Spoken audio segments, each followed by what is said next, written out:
thought I'd do a quick update video. First of all, thank you to everybody that subscribed to my channel. The subscriber count recently went over 3,000 subscribers, and I do appreciate that. If you haven't subscribed, go ahead and do that if you're so inclined. I feel very fortunate to be shooting this with my Canon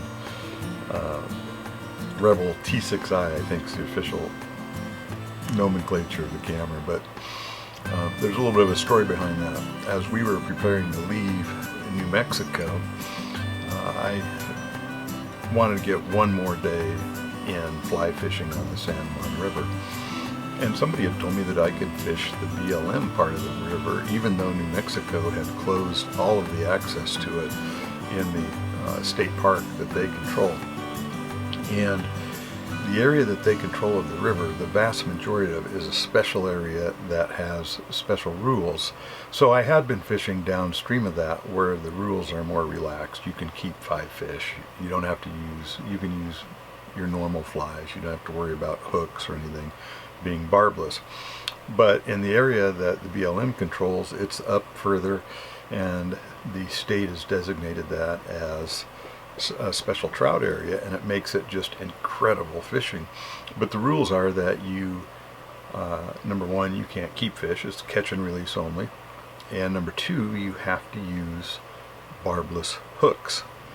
And so I went to that area of the river to fish, and sure enough, there were a few other people fishing there, and it's just such a great place to fish. I'd fished that area many times, so I got out there and I just right away I hook into a big old fish, and I thought it was a big brown trout, because browns stay underwater more than rainbows do. When you hook a rainbow, they come up and put a show on at the top of the surface of the water, Well, this thing was just coming in underwater the whole way. I get it netted, and it's a big fish. It's a very nice rainbow, one of the bigger ones I've probably ever caught. And I get looking, though, it wasn't a legitimate catch. I had snagged this thing. So it's flopping around, and I'm trying to get the hook out of its head. I had snagged it just above its mouth, in the kind of its forehead, I guess. And I was just about ready to get that hook out, and it jumped around one more time, and the hook came out, and it shot underneath my thumbnail and went way in, So I'm in pain. This fish is jumping around. I was going to take a picture of it, but anyway, I let the fish go. It didn't seem any worse for the wear.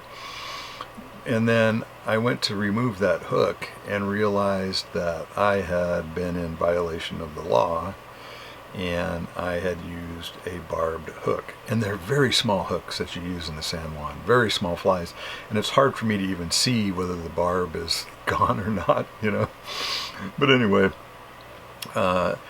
I learned very quickly that I had used a barbed hook, and all I could do was hook my pliers up to that thing and yank it back out from under my fingernail, man. Oh my God, like instant karma. But she wasn't done with me yet. I went walking upstream to fish a different spot, and I slipped, and the San Juan has softball-sized rocks in it for the stream bed, and I slipped and I fell and went down on my knees, and one of my left knee hit perfectly on one of those damn rocks. So I'm on all fours with the fishing pole in one hand, on my knees. I'm in pain because of my left knee just pounding right directly on that rock, and I realize that I've dunked this camera, my Canon T6i, into the water. And oh my God, it's like, just insult added to injury, So anyway, I fished the rest of the day, and it was a great day, but couldn't take any pictures. And over the course of a few days, my camera dried out, and more of it would work every day, until finally the thing seems perfectly normal now. So I consider myself very fortunate to get away with dunking my camera in the San Juan. Anyway, we did make it back to Wisconsin, and I have a new appreciation for what people are going through, especially the nomadic folks that don't have a real home anywhere. You're not welcome a lot of times in communities, and you can understand that. They don't want people coming in that are potentially infectious, or it's just a mess right now. And we were fortunate enough to be able to make it back to Wisconsin without a lot of difficulty in those regards. But I certainly feel for what people are going through, and especially anybody that's had their job affected, their business affected, their families affected, their health affected. My thoughts are with you. But we're fortunate. We're back in Wisconsin. We've got a place for a few months. Hopefully things will return to some normalcy. Otherwise, I don't know what we're going to do in the fall. I can tell you though that the videos I won't be making as many videos since we won't be out there being nomads. But I will try and do a little exploring as best as I can, and post some things from time to time.